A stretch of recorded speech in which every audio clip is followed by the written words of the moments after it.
Hola amigos, llegó el día. Iniciamos nuestro programa para el estudio para que usted se convierta en un enroll agent, en un agente enrolado. Son 3 partes, 3 exámenes. El primero vamos a atenderlo hoy.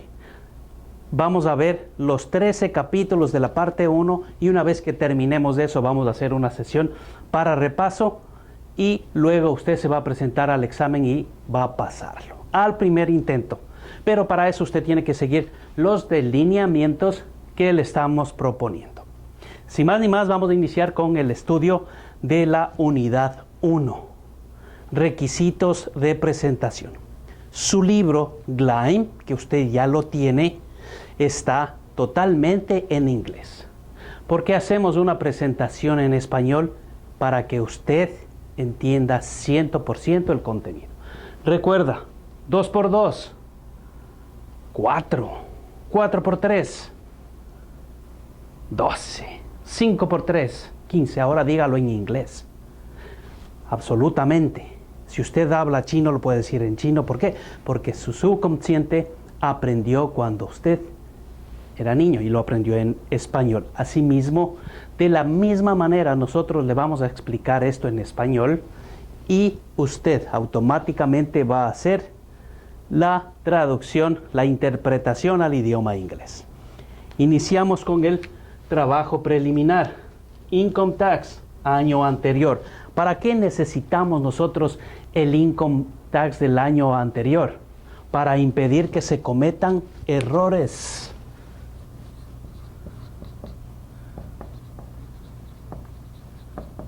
Matemáticos. Ok, si nosotros evitamos los errores matemáticos y cambios significativos, nos vamos a ver una declaración diferente. Si la comparación demuestra que no hubo cambios significativos, entonces la declaración del año vigente debería resultar similares cantidades. Es decir, que usted va a recibir un reembolso similar o tiene que tener una obligación tributaria similar.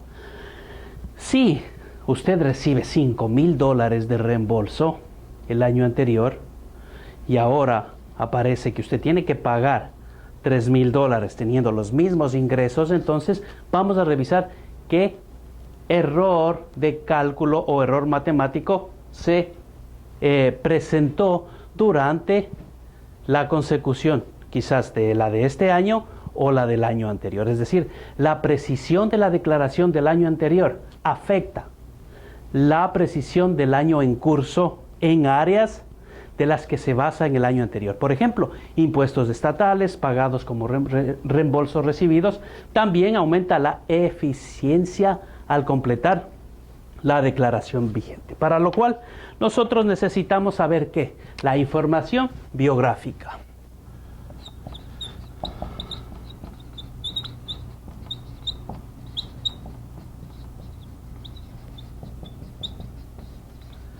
Información biográfica. ¿Qué es la información biográfica? La información del contribuyente. Por ejemplo, fecha de nacimiento, la edad, estado civil, dependientes, etc. Esta se utiliza ¿para qué? Para verificar identidad del contribuyente y dependientes relacionados. La edad del individuo sí califica para deducciones adicionales. O si es legalmente ciego, va a calificar para una deducción adicional. Recuerde, más de 65 años, una deducción adicional.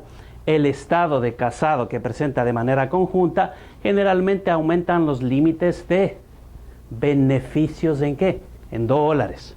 Para las deducciones, exenciones y demás créditos. También vamos a definir lo que es la nacionalidad.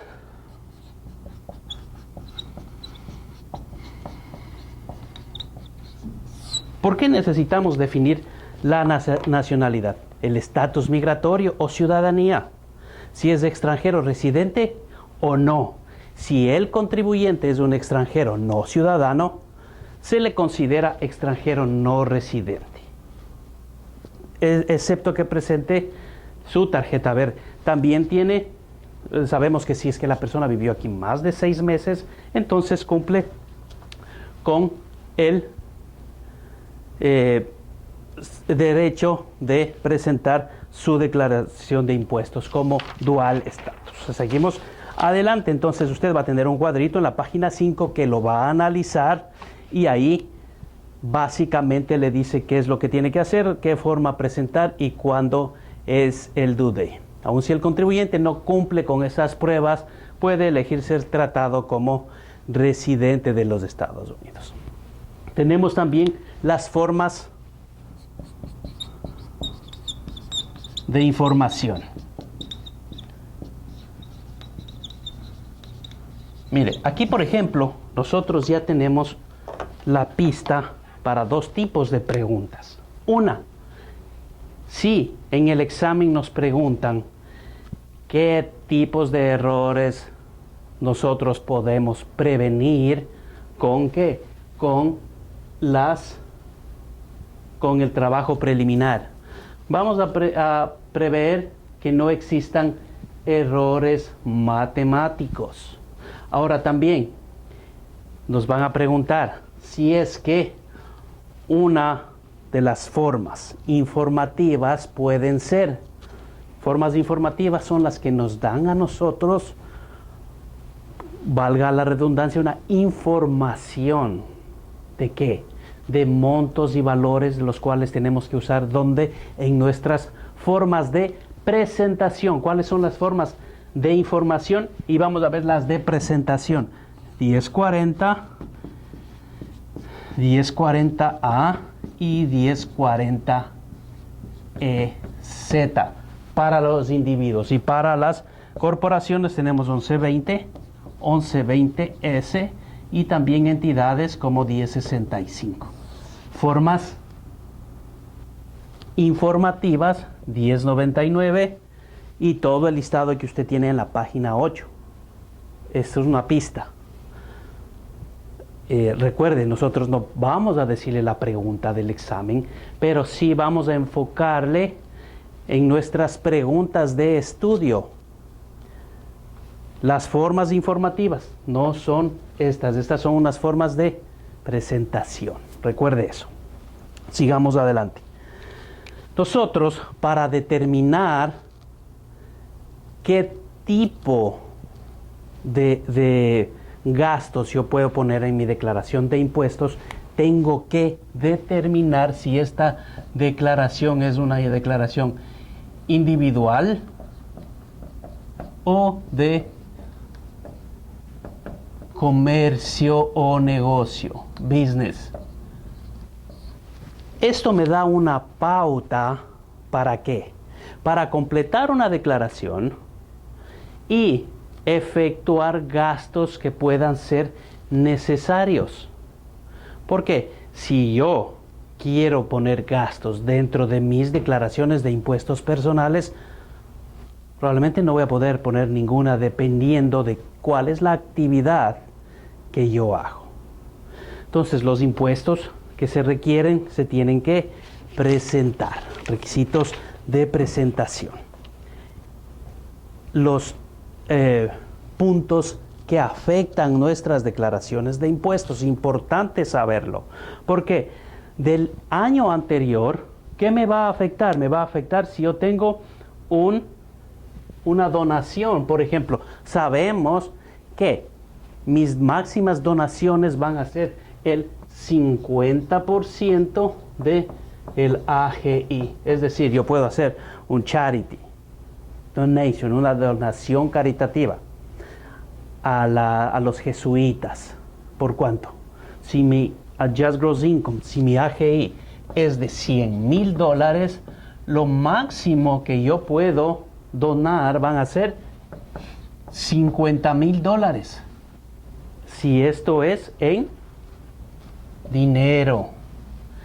Y 30%, o sea, aquí tenemos el 50% y el 30% del Adjusted Gross Income si esto es en propiedades. Es decir, usted dona su edificio, su casa, el conjunto residencial, su terreno a la iglesia, pero si el terreno cuesta $60,000, y usted ganó 50, ¿cuánto va a poder deducir?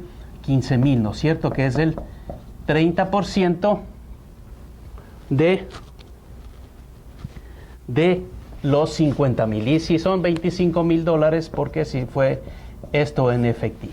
Ahora bien, usted donó 50,000, pero su adjusted gross income fue 50.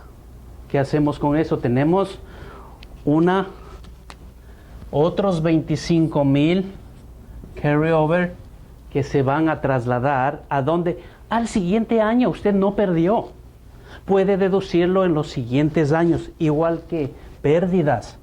Tenemos el Schedule D. Si usted compró en la bolsa, hizo inversiones y perdió, ¿cuánto puede deducir por año?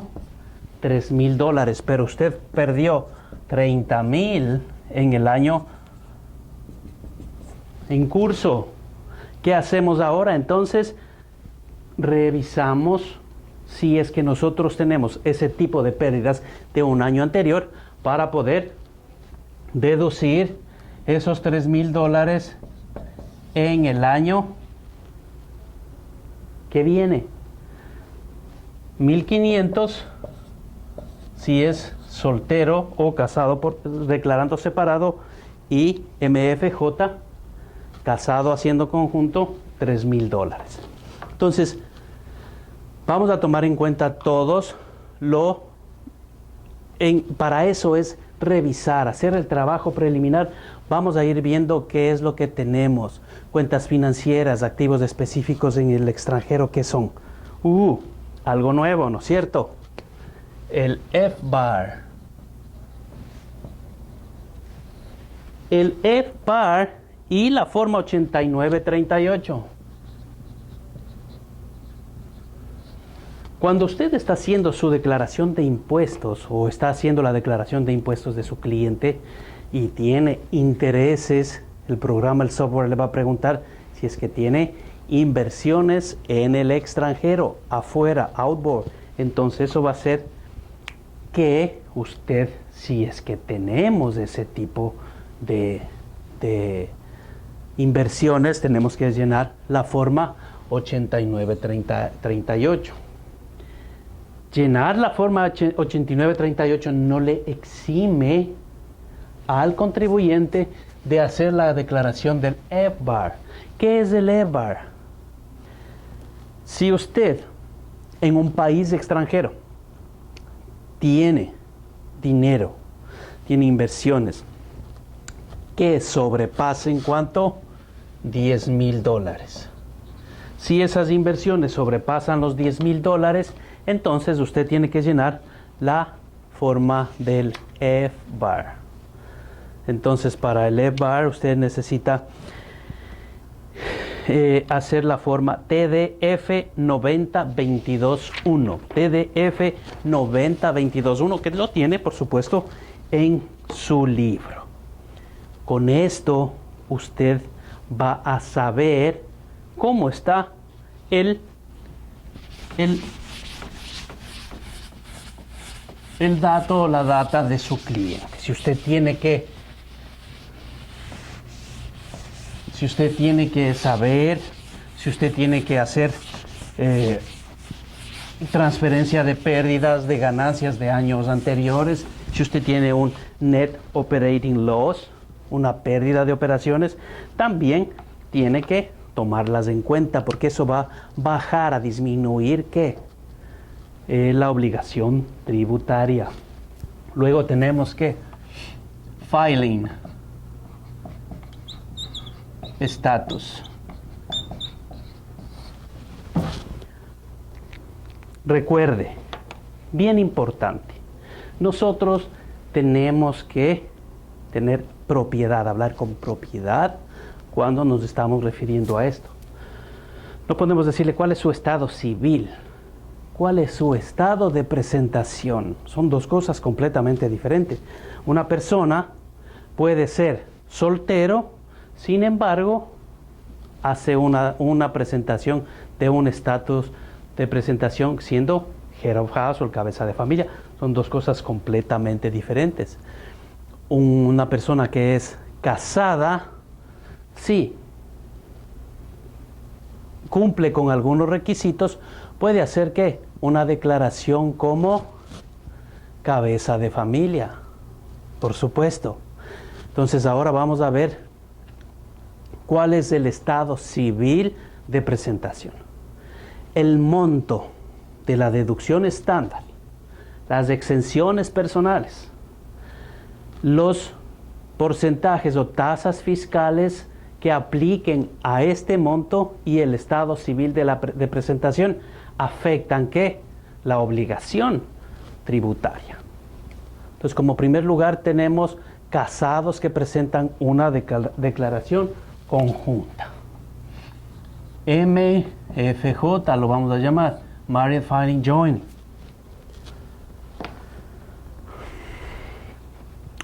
Los contribuyentes pueden elegir la opción de casados que presentan una declaración conjunto o de casados que presenten una declaración por separado.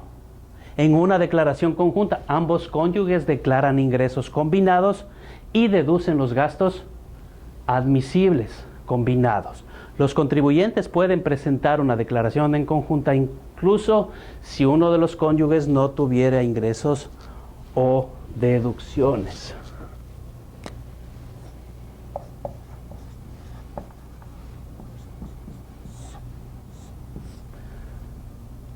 El esposo tiene $100,000 y la esposa gana 0. Los dos presentan una declaración MFJ. Es importante que los dos firmen la declaración. Dos personas son tratadas como legalmente casadas durante el año si el último día del año están juntos o se casaron.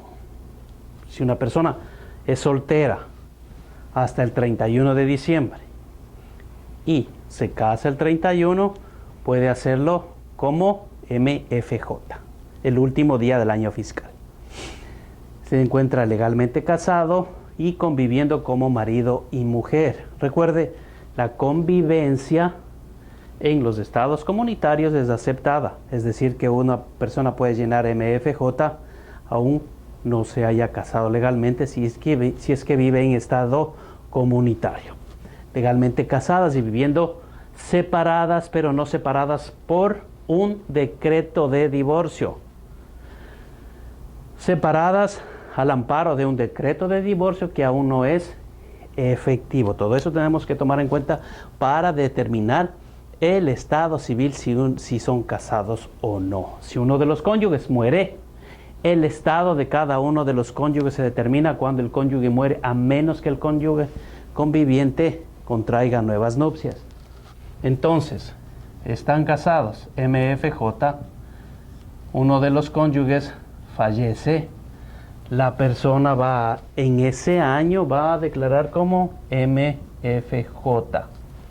Si la persona se vuelve a casar, si la pareja sobreviviente se vuelve a casar, esta va a ser MFJ con su nuevo esposo y el disidente, porque tiene que hacer su estate tax, va a hacerlo como casado, haciéndolo por separado.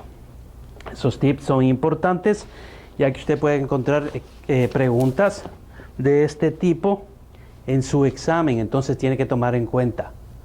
Una declaración en conjunta no está permitida si uno de los cónyuges es extranjero. Por ejemplo, una persona se casa.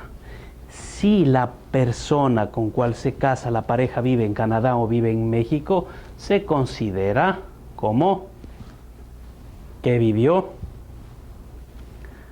todo el año.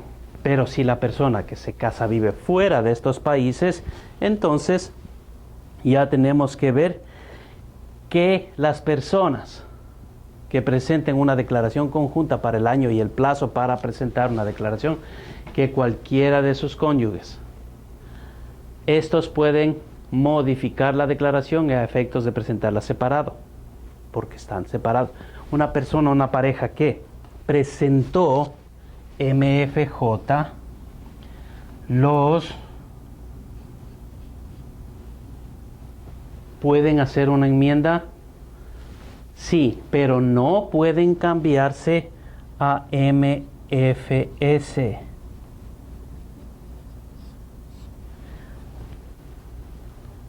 Muchas personas, muchos contribuyentes quieren hacer esto porque manifiestan que el otro contribuyente, el spouse, el esposo, tiene deudas. Para eso recuerden, vamos a ver más adelante Injured Spouse o Innocent Spouse Relief. Entonces, en este caso, si una pareja contrajo, es decir, realiza su declaración de impuestos como MFJ, no puede hacer una enmienda para tratarse MFS.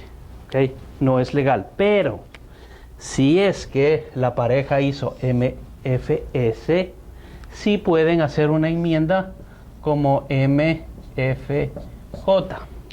Preguntas de exámenes. Ahora, tenemos lo que es el injury spouse. Cuando se presenta una declaración conjunta y solo uno de los cónyuges debe una cantidad de dinero, el otro cónyuge puede ser considerado como un cónyuge agraviado, injury spouse. El cónyuge agraviado puede tomar u obtener un reembolso por su participación en el pago. Ahora, digamos, la pareja, el esposo debe child support de su matrimonio anterior. Los ingresos del esposo son tanto.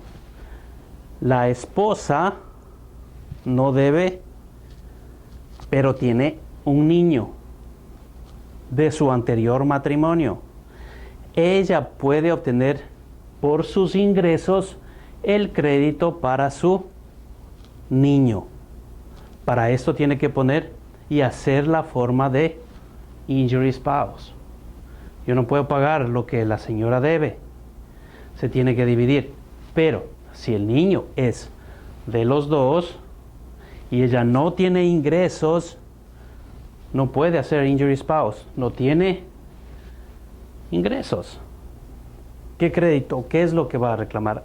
A ella no le van a dar un crédito. Recuerden, el Earned Income es por Earned Income Credit, por crédito, por trabajo realizado. Muy bien, entonces esto tenemos que tener en claro y saber definir cuándo podemos nosotros hacer esta solicitud de Injury Spouse, forma 8379. Para ser considerado un cónyuge agraviado o Injury Spouse, el contribuyente debe ¿qué?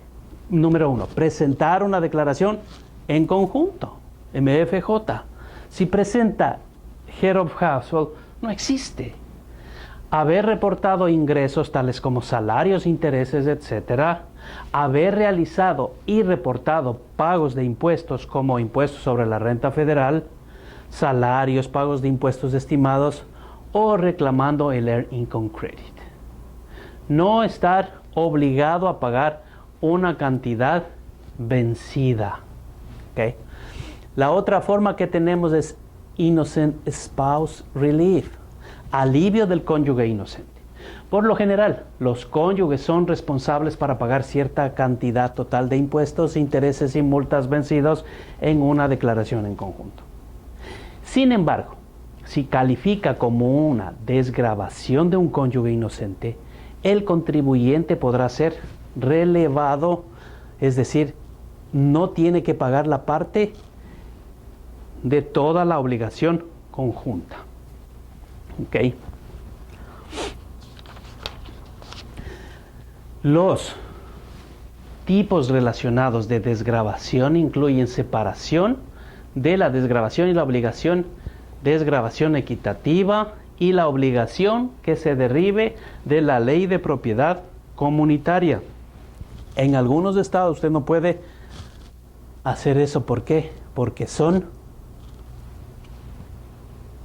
estados comunitarios. Todo está en comunidad. Casados que presentan declaraciones por separados, cada cónyuge da cuenta por separado de sus ingresos, obligaciones, deduce sus créditos. Si uno de los cónyuges detalla deducciones, el otro tiene que detallar deducciones. Es decir, que el otro no puede utilizar la deducción estándar. Los dos tienen que detallar al mismo tiempo. El estatus de viudos. Este estatus está disponible durante 2 años. Y aquí nosotros vamos a tener que ser bien específicos porque también hay algunos puntos oscuros que no se han conceptualizado de la mejor forma. Si la pareja muere, es el presente año. En este año murió el 31 de diciembre o murió el 15 de abril. En este año entonces se va a hacer MFJ. El año en curso murió el 31 de diciembre. Si muere el 1 de enero, el año anterior voy a hacer mi declaración como MFJ y el próximo año también, porque vivió parte del año. Recuerden, este concepto es válido tanto para nacimientos como muerte. Entonces, el ser viudo y tener 2 años no está si es que no existen niños calificados. Para eso es el viudo calificado. ¿Por qué? Porque la persona puede reclamar 2 años si la persona fallece el 31 de diciembre o antes. En este año voy a hacer como MFJ. El año siguiente voy a hacer como Qualified Widow y el año subsiguiente también. Entonces tengo esta ventaja. Pero sí, aquí tiene que existir dependientes. Si no existen dependientes, no existe el estatus. En ese caso, ¿cuál sería? Por supuesto, va a ser single. Soltero. Pero aquí, ¿cuál es el siguiente? Head of house. Ya no puedo ser viudo calificado, tengo que hacerlo como head of house. Pero si no hay niños, no hay qualified child, no puedo hacer viudo calificado.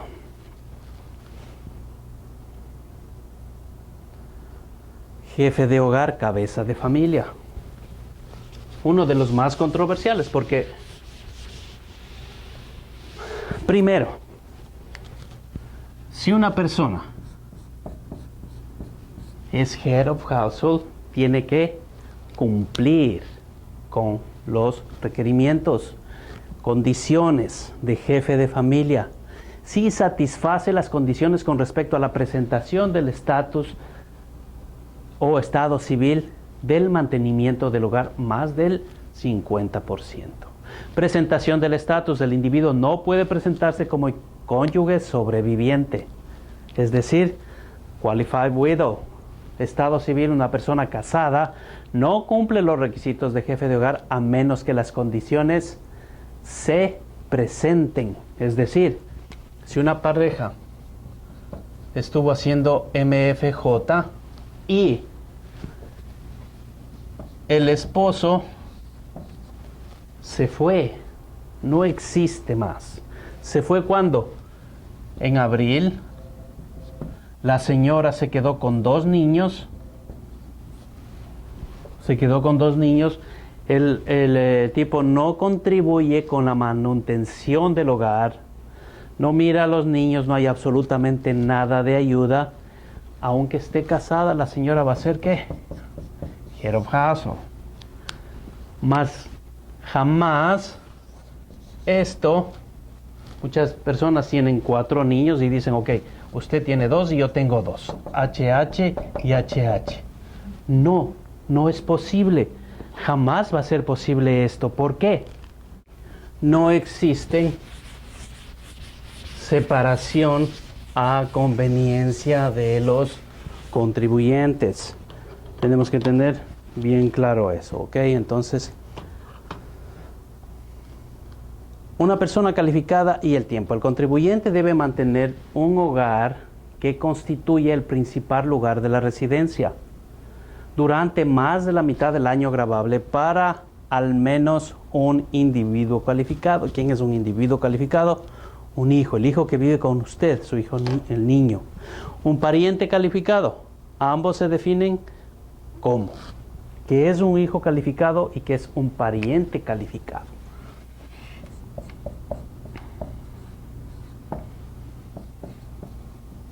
Hijo calificado y pariente calificado. Ok. Un ejemplo bien claro para que usted se dé cuenta qué es un hijo calificado. Su hijo que vive con usted los 12 meses del año es hijo de su esposa y usted es un hijo calificado. Vive aquí dentro de Estados Unidos. Si usted tiene en México un hijo, independientemente que sea ciudadano de los Estados Unidos, nació aquí, pero la esposa se fue a vivir a México y está con el niño. Usted puede hacer su declaración de impuestos como MFJ o, digamos, si no está casado con la señora, puede hacerlo como Head of Household y poner a su hijo que vive en México, pero como no vivió con usted más de 6 meses, no cumple la condición de hijo calificado. Ese hijo que vive en México viene a ser un pariente calificado. Sin embargo, usted puede reclamar su HH, Head of Household. ¿Por qué? Porque no está cumpliendo con los requisitos. Es diferente cuando su hijo vive más de 6 meses dentro del territorio de Estados Unidos, ya es un hijo calificado. Ahora, su sobrino que vive con usted más de 6 meses se considera un hijo calificado. Su sobrino que vive en México, que no vive con usted, pero usted lo mantiene, se considera un pariente calificado. Entonces, vamos a tener bien claro esto para saber si es que es hijo o pariente calificado. Usted puede mirar la página 13 de su libro y ahí tenemos el cuadro explicativo. ¿Ok? Es importante saber exactamente y hacer la operación para saber quién es el hijo calificado. El siguiente estado de presentación es el de soltero. Una persona soltera va a ser soltera si el 31 de diciembre del año anterior se divorció. Entonces llega a ser soltero. No hay estado de presentación de divorciado. Hay estado de presentación de soltero. Una persona puede presentarse como soltero o soltera si no está casado ni califica como cónyuge, sobreviviente o cabeza de familia.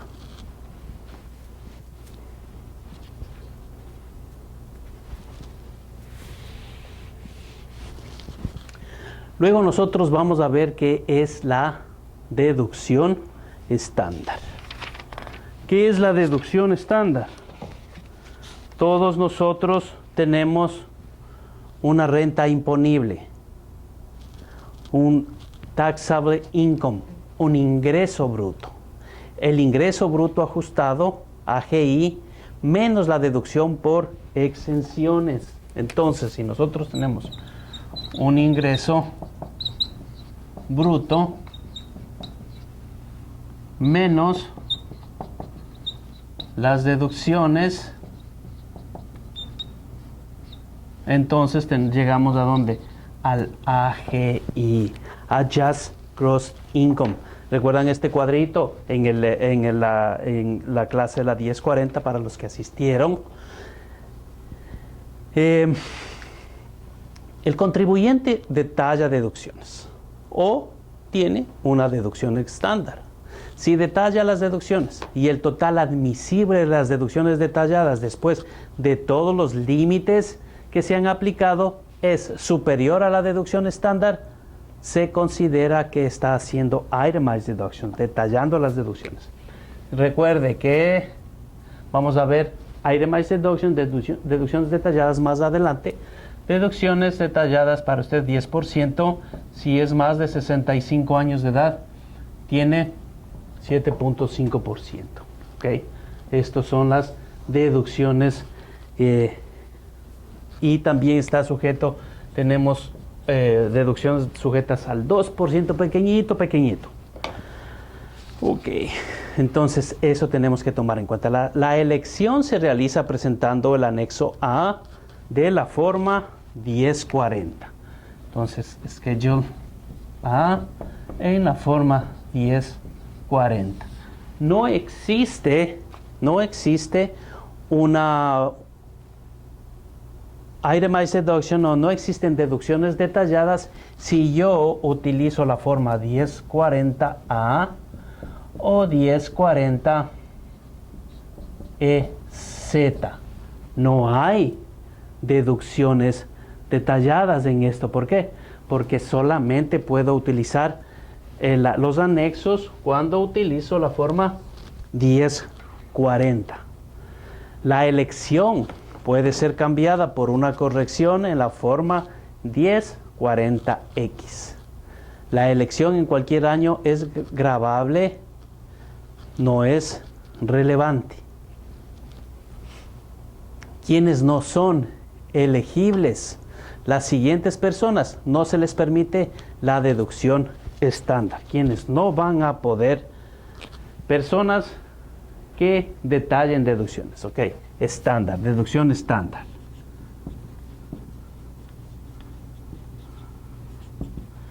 La deducción estándar puede ser 6.450, 6.500, 6.700, 6.200 de acuerdo al año en curso, ¿no es cierto? Va subiendo 6.200, 6.400, ¿de acuerdo a qué?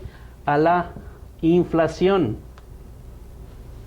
Sube la deducción estándar, pero no pueden hacer o no pueden utilizar la deducción estándar personas que hayan detallado las deducciones, porque están haciendo deducciones detalladas. Extranjeros no residentes, 1040 NR, no existen deducciones estándar. Personas que presentan una declaración a corto plazo. Una persona casada que presenta una declaración por separado y cuyo cónyuge ha detallado, no puede hacer que standard deduction, tiene que detallar, los dos tienen que detallar. Sociedades y bienes inmuebles o fideicomisos, estates and trust, no pueden hacer deducciones estándar. La deducción estándar es la suma de las deducciones estándar básica y la deducción estándar adicional. ¿Cuáles son las deducciones estándar adicionales? Número 1, mayor de 65 años, y número 2, declarado clínicamente o legalmente ciego. La deducción estándar básica, el importe de la deducción estándar básica depende del estado civil y la condición de dependencia de la persona. Soltero puede ser 6.200 en este año. MFJ 12.400 y tenemos la deducción estándar para Head of Household 9.100 y para casado que presenta una declaración por separado, que va a ser 6,200. La cantidad de la deducción estándar básica de un hijo menor de 19 años o mayor de 19 años y que es estudiante menor de 24 no puede ser reclamado como dependiente en la declaración de impuestos de la renta de otra persona. Se limita la cantidad a ¿cuánto? $1,000. El ingreso obtenido en el año más de $350 hasta la otra deducción estándar es que sea aplicable. El ingreso obtenido no incluye ni los dividendos ni ganancias de capital por acciones. Hablamos también de la deducción estándar adicional y tenemos el cuadro en la página 15 que usted va a ver cuáles son las deducciones adicionales. 1,200 para casados y viudos, 1,550 para head of household y solteros y 1,200 para casados que presentan una declaración por separado. Si a usted le preguntan cuál es la deducción adicional de un cabeza de familia, ¿cuánto va a ser? 1,550. Y si le preguntan cuál es la deducción adicional para una persona que presenta una declaración por separado, $1,200. Sea por ser ciego y por la edad. Es decir, que puedo tener yo hasta 2 deducciones estándar adicionales. Si es soltero, 6,200 más 1,200 por ceguera y más 1,200 por ser mayor de 65 años de edad, ¿cierto? Muy bien, hemos visto aquí las dos primeras partes del primer capítulo y ahora vamos a ver la tercera, que son requisitos de presentación. Requisitos de presentación, filing status, ya hemos terminado y vamos a ver los requisitos de presentación después requisitos de presentación. ¿Cuáles son los requisitos de presentación? Filing requirements en inglés. Una persona debe presentar una declaración de impuestos federal sobre el ingreso si este ingreso bruto es superior al umbral, al threshold. Las ganancias netas de los trabajadores por cuenta propia son de $400. Recuerde esto. Un empleado por cuenta propia que gana $400 en el año tiene que hacer una declaración de impuestos, pagar taxes, sea el 1040A. Si va a, este es el requisito de presentación mínimo, no se confunda con esto. $600 es que yo tengo que entregar una forma 1099 misceláneos a un subcontratista, lo mínimo. Si gana $200 no estoy obligado a darle una forma 1099, pero si gana 600, sí. Recuerde, $400 para presentar impuestos si recibió dinero por cuenta propia o más. O es un dependiente con un ingreso bruto, una deducción estándar con gastos o ingresos no ganados mayores a $1,000. El umbral de la presentación del ingreso bruto, que es el umbral, el threshold, el límite, la cantidad umbral de presentación del ingreso bruto por lo general es la suma de, digamos que es un soltero, ¿no es cierto? Y me preguntan, ¿cuál es el límite de presentación? Entonces, la deducción estándar más su exención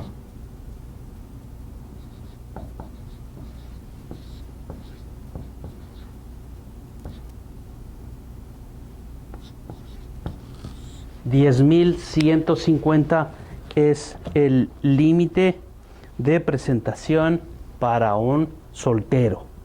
Usted encuentra este cuadro en la página 15, en la parte inferior. Ahí está anotado, pero usted, para que vaya practicando, si es que es ciego y es soltero, ¿cuánto es si es ciego y es soltero? 1.550 más. Y este señor es soltero, pero tiene más de 65 años de edad.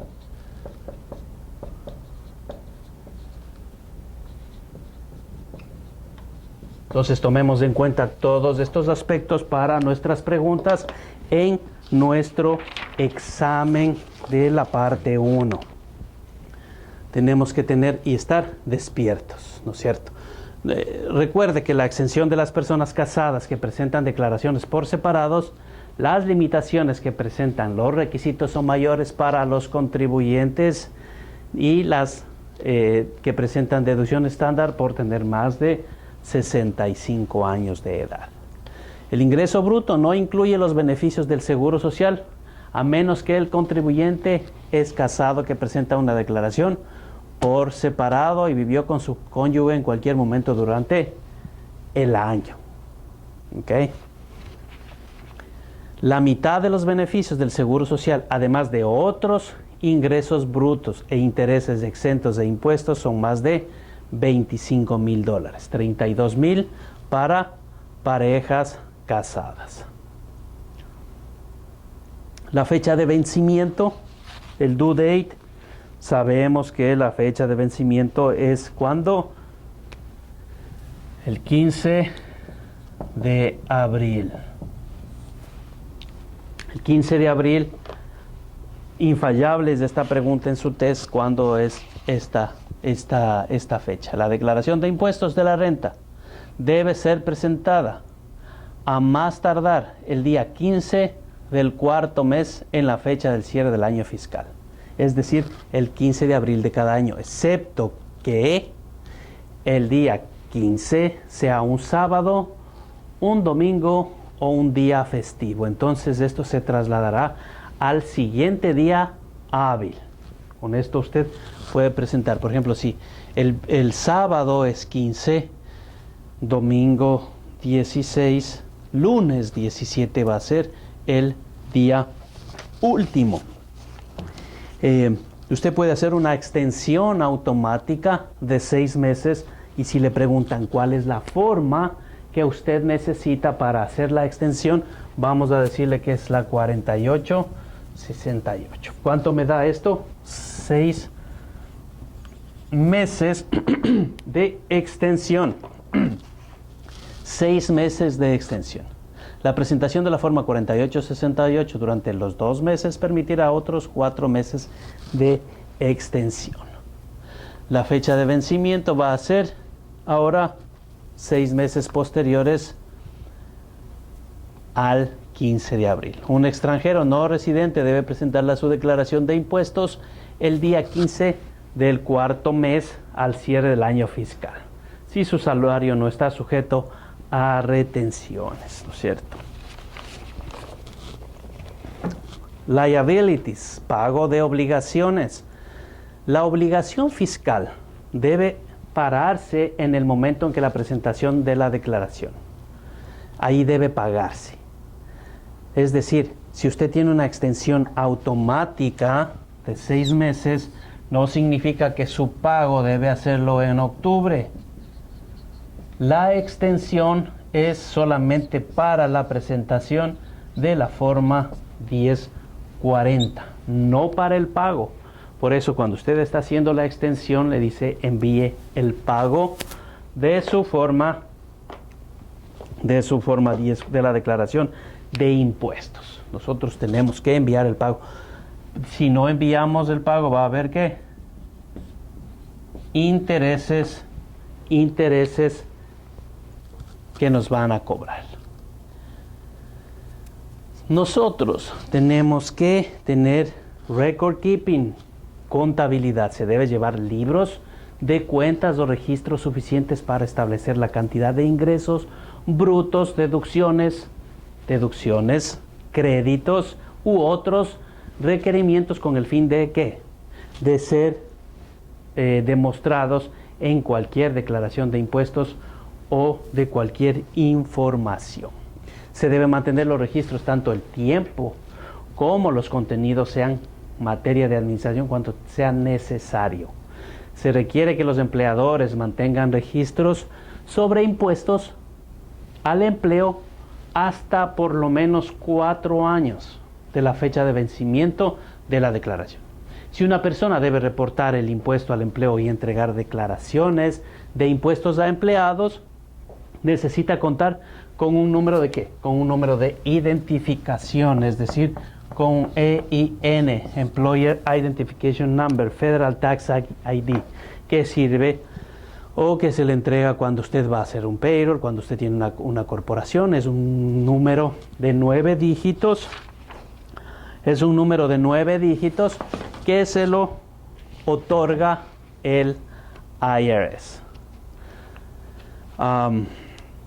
Las multas no se aplican en caso de que cualquier incumplimiento para realizar un depósito apropiado. Esto es porque si es que usted tiene que hacer depósitos como empleador tiene que hacer un depósito, una multa no se va a aplicar en el caso de que cualquier incumplimiento para realizar un depósito apropiado a tiempo se debiera a una causa razonable. Ahora, ¿qué es una causa razonable válida para que no tenga una penalidad? Entonces, si es que usted puede probar que estuvo en el hospital el día que iba a enviar el dinero o hacer el pago, entonces no va a haber ninguna multa. Las multas son entre el 2 y el 10%. 2% para depósitos realizados con 1 y 5 días de retraso, 5% para depósitos realizados de 6 a 15 días de retraso y 10% para depósitos realizados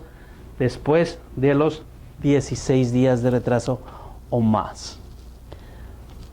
Las formas de presentación. ¿Qué tenemos nosotros en las formas de presentación? Tenemos la forma 1040EZ, tenemos la forma 1040A y 1040.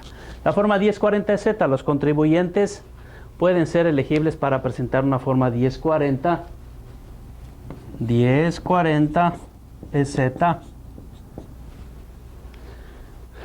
El único crédito permitido para la declaración es el Earned Income Credit. Las exenciones personales, la deducción para las exenciones personales es la suma de la cantidad de las exenciones personales para un individuo o su cónyuge. Recuerde, cada uno de los personajes para el año en que estamos estudiando este libro vale $3,950. Las exenciones personales para su cónyuge están iguales. El cónyuge que presenta como casado por separado deberá deducir una exención para el cónyuge. Si este no tiene ingresos brutos y no es dependiente del otro cónyuge, en caso de estar divorciado o legalmente separado, no se permite ninguna de estas exenciones, ya que el cónyuge va a hacer su declaración de impuestos por sí mismo. El estado del dependiente: para calificar como dependiente, la persona debe ser un hijo o pariente calificado. ¿Qué es un hijo calificado? Para calificar como hijo calificado, debe cumplir con las siguientes 4 pruebas. El parentesco.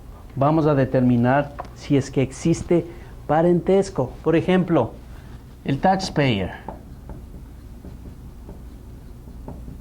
puede reclamar a su hijo, puede reclamar a su hermano, puede reclamar a su padre, puede reclamar a su esposa, ¿no es cierto? Esta es la línea directa. Puede reclamar a su nieto, puede reclamar a su tío, ¿cierto? Si el hermano o el hijo del tío tiene un hijo, se llama el primo. El primo ya no está dentro de la línea de descendencia. Entonces, vamos aquí a ponerle al primo. Está fuera de la línea de descendencia. No tiene línea de parentesco. Entonces, el hijo debe ser hijo, hija, hijastra, hermano, hermanastra o cualquier otro descendiente de cualquiera de ellos. Las personas adoptivas como hijos criados elegibles si cumplen con la prueba de parentesco. Si usted tiene un hijo adoptado, hijastro o un hijo adoptado, legalmente tiene. Pero si tiene un foster child, un foster tiene que cumplir los 12 meses de vivienda en su casa para ser calificado, ¿no es cierto? Entonces tenemos que ver exclusivamente cuál es la condición para que esto cumpla. También tenemos la condición de ¿qué? De la edad. La edad. ¿Qué tiene que ser? De 0 a 18 años, 19 a 24 si es estudiante, o 24 si es clínicamente incapacitado o deshabilitado. Entonces esas son las condiciones de la edad. El siguiente punto es residencia principal. El hijo debe tener como residencia principal el mismo lugar que tiene el contribuyente durante más de medio año. Usualmente viven con los padres. Si el hijo va a una correccional o está internado en un hospital o está en la universidad, es calificado. Es decir, que las ausencias temporales se pueden manifestar como que vivió los 12 meses del año, de acuerdo a la residencia principal, y no se mantiene por sí mismo. El taxpayer gana $15,000 y el dependiente gana $40,000. Entonces, en ese caso, independientemente de que tenga la edad, probablemente el dependiente cubre su propia manutención. Pariente calificado. Para ser un pariente calificado se debe cumplir las siguientes pruebas: parentesco o residencia con los mismos requisitos que habíamos hablado, ¿no es cierto? Dice qualified dependent. La residencia es un requisito que cumple cuando cualquier persona simplemente reside con el solicitante potencial de una cantidad o de extensión por dependencia, digamos que durante el año fiscal. El parentesco debe unirse a este requisito a la existencia de un parentesco por sangre o por adopción o por matrimonio. El parentesco debe estar presente solamente en uno de los dos cónyuges que presentan la declaración conjunta, es decir que son hijos de su hermano, son sobrinos. Estos pueden ser sus dependientes. Puede ser los parentescos inmediatos, padre natural, adoptivo, padrastros o suegros. Hijo, hija natural, adoptivo, yerno o nuera, hijo de crianza, hermano, medio hermano, etc. Un primo, ya dijimos, no puede ser o puede ser reclamado como dependiente solamente si vivió con usted 12 meses. 12 meses como dependiente calificado. Si no vive los 12 meses con usted, vive 3 meses, vive 5 meses, o vive 6 meses o 7 meses, usted no lo va a tomar en cuenta como un pariente calificado. No, tiene que vivir tanto el primo como el foster, tienen que vivir los 12 meses del año para poder calificar como un pariente calificado.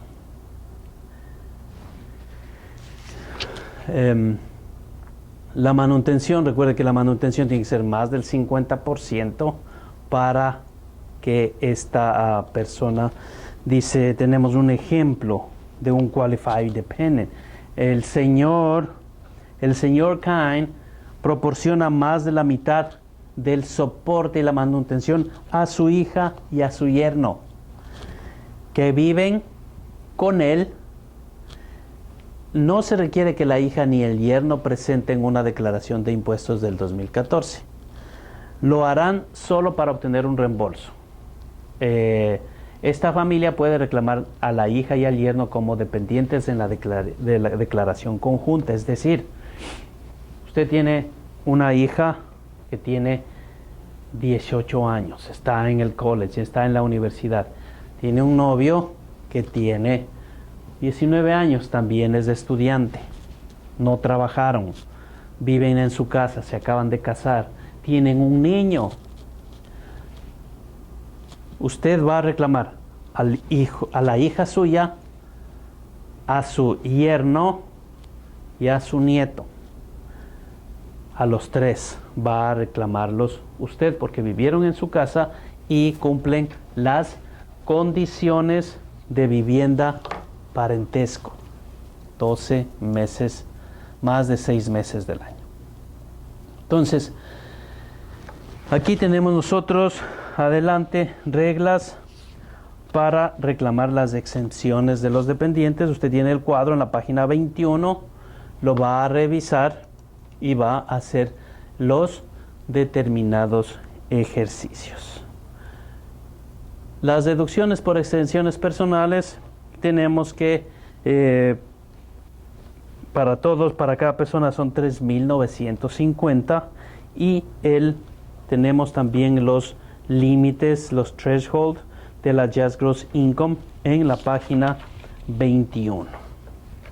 En la página 21. Entonces usted tiene que ir haciendo paulatinamente todos estos ejercicios para que usted pueda entender y cumplir con todos los requerimientos para llegar a presentarse al examen. Tenemos las declaraciones de los dependientes. Una persona calificada como un dependiente en las declaraciones de otro contribuyente no es elegible para reclamar una exención para sí mismo. La deducción estándar para un dependiente con ingresos no ganados tiene como límite un máximo de $1,000 o la cantidad de ingresos obtenidos más $350. Por eso cuando usted está haciendo una declaración de impuestos para un dependiente de alguien más y está siendo reclamado por su padre, hay que tomar en cuenta para que la declaración de impuestos del padre no sea rechazado. Entonces a esto se refiere las declaraciones de los dependientes. También luego tenemos el Kiddie Tax. ¿Qué es el Kiddie Tax? El impuestos a niños menores. Los ingresos netos no pagados se llama Net Unearned Income, NUI, de un dependiente menor de 19 años, menor de 24 años para estudiante a tiempo completo. En el cierre del año fiscal se graban a los dependientes a la tasa marginal de los padres. Esto se reconoce como el impuesto para los niños o el Kiddie Tax. Kiddie Tax. ¿Por qué? Porque el padre dice, para no pagar tantos impuestos, voy a poner una cierta cantidad de $1,000 millones en la cuenta de mi hijo. Una cuenta de ahorros, listo, no voy a tener. Pero Uncle Sam es más ingenioso que nosotros. Entonces, ¿qué dice? Ok, tu hijo va a pagar el Kiddie Tax y va a ser taxable al bracket, al monto taxable que tú tengas. Ok, entonces no me ha servido de nada tratar de esconder el dinero que yo lo tenía en mi banco para que no pague tanto tax y decir que quizás mi hijo va a pagar menos. No, señor, va a pagar al bracket de los padres. Ingenioso, ¿no? Son ingeniosos. Los extranjeros non-resident and dual status. Extranjeros no residentes o de doble nacionalidad. Un contribuyente que se considera un extranjero de doble nacionalidad si a la vez fue un residente o un extranjero residente durante el año. Sabemos que en general el contribuyente se considera un extranjero residente si pasa la prueba de su green card, si es residente, si tiene su tarjeta verde, o cumple con la prueba de presencia sustancial. Se han dado cuenta que cuando usted está reclamando un número ITIN, le dice cumple con la presencia sustancial, sí o no. Si usted pone que sí, va a necesitar pedir ¿qué? Pruebas. Quiero ver si es que el niño realmente está aquí o está en México. De esa manera va a ser tratado como residente durante parte del año. La prueba de tarjeta verde, un contribuyente que es residente para efectos fiscales va a tener su tarjeta verde. Extranjero no residente. Un extranjero no residente que no reside puede presentar una declaración conjunta si está casada con un ciudadano. Si la pareja presenta una declaración conjunta, ambos cónyuges son tratados como si fuesen residentes en el año en el que presentan la declaración de impuestos. Si un contribuyente opta por ser tratado como residente de Estados Unidos, ambos cónyuges tributan en la base de la renta mundial. Un contribuyente es considerado jefe de hogar soltero si el cónyuge del contribuyente fue extranjero no residente en cualquier momento del año. Esta es una parte importante para analizar y ver si es que tenemos alguna pregunta durante nuestro examen que aplique a esta parte. Un contribuyente es considerado jefe de hogar soltero si el contribuyente, el cónyuge del contribuyente fue extranjero. Por ejemplo, usted está casado aquí en Estados Unidos, su esposa se separa de usted y se va a Argentina a vivir. Usted está casado, pero para efectos de la declaración de impuestos, ya que su cónyuge reside en el extranjero, no aporta al ingreso familiar, entonces usted puede hacerlo como cabeza de familia. Incluso si un cónyuge se considera soltero como jefe de hogar debido a que el cónyuge está casado con un extranjero no residente, el contribuyente aún se considera casado para propósitos del Earned Income Credit. Un contribuyente no tiene derecho al crédito a menos que presente una declaración conjunta y que cumpla con otros requisitos. Los extranjeros no residentes pueden realizar ciertas deducciones detalladas en el ingreso que reciben si está vinculado efectivamente a locales de contribuciones caritativas. Presencia sustancial, ya hablamos de la presencia sustancial. Un contribuyente está considerado residente de los Estados Unidos. Si es que este estuvo físicamente presente dentro de los Estados Unidos. ¿Cuánto tiempo tiene que estar? 31 días durante, en este caso, digamos, no hay espacio.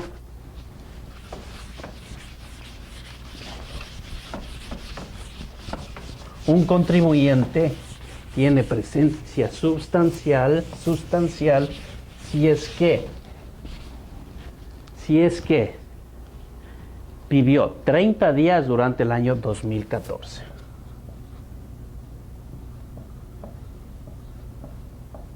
Vivió 30 días durante el año 2014, 183 días durante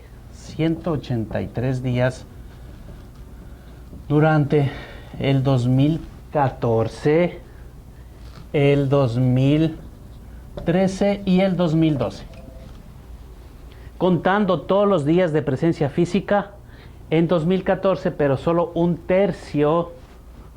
solamente un tercio, y solo un tercio del número de días de presencia en el 2013. y un sexto en el 2012. Muy buena operación para que recuerden hacer la sumatoria de quebrados. Concluyendo la condición de residente, cualquiera de los cónyuges puede optar por revocar la condición de residente del cónyuge extranjero no residente.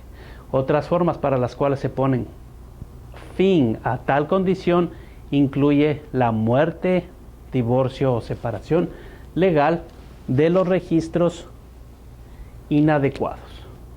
Usted va a encontrar una tablita en la página 24 para que pueda